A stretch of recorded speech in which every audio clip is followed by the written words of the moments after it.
मेरी ज़ात को यकीन चाहिए था कि तू अनमोल है, तुझसा तो कोई है ही नहीं।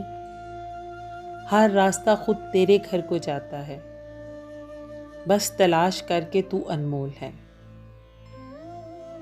जान ले जिस दिन तलाश खत्म हुई, उस दिन तू अनमोल, वरना तो राख की धूल। क्यों गुम है अपनी ज़ात की तलाश में? क्यों नहीं जान लेता कि अधूरा है सब कुछ? सुकून को तलाश कर रहा है बेसुकून होकर, अपनी ज़ात को नाम देना चाहता है, खुद को राहों की धूल के हवाले कर।